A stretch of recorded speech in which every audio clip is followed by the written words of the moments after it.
Okay, screw it. I'm going to spill some secrets with you. I'm going to tell you some things that I have learned about content creation and TikTok creators after being a TikTok coach for the past year. I have over 4,000 members in the Content Club, which is my TikTok community. I have done hundreds and hundreds and hundreds of individual account audits. I have analyzed tens of thousands of pieces of content. Here are things that I have learned. First thing is that like 90% of the time, like literally 90% of the time, when people are struggling with their content, it is a very quick and easy fix. I can usually tell immediately after watching a couple of videos what the problem is, and it can be solved instantly. But there are some times where it's a bit harder and where I get it wrong. There are certain occasions where I have given people strategies that I have thought, right, this is a winning strategy, and it has not worked because there is no blueprint. There's no one size fits all strategy that works for everybody. Some people need something a bit more individualized, and sometimes you get it wrong. But the thing is, there's always a way. There's always a path to growth or the results that you want. Sometimes you just have to dig a little deeper to get there. Sometimes people do not want advice from me. They want a pep talk. They want to be told that they're doing okay.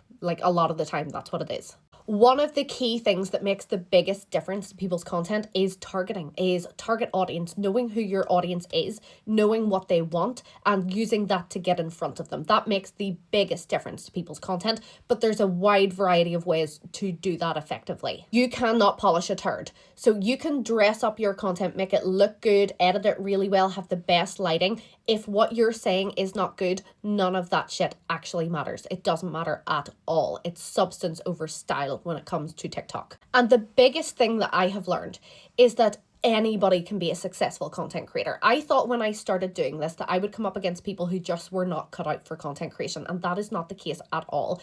Everybody has strength, everybody has stories within them, everybody has something to say and value to give. You just have to dig sometimes to find that. You don't need tens of thousands of followers or hundreds of thousands of followers or millions of views every month to be successful. I work with creators who have like a couple of thousand followers and are making 5 figures a month from their content alone. You don't need masses. All of those vanity metrics, a lot of the time they mean nothing. And the last thing I will say is that there is an element of luck involved when it comes to content creation, especially if somebody has popped off or their account has grown really fast. Usually there's a bit of luck, but you don't get that luck without strategy, and you're not able to capitalize upon that luck without strategy. I don't know if this will be interesting to anybody, but if you find that interesting and want more like this, let me know in the comments.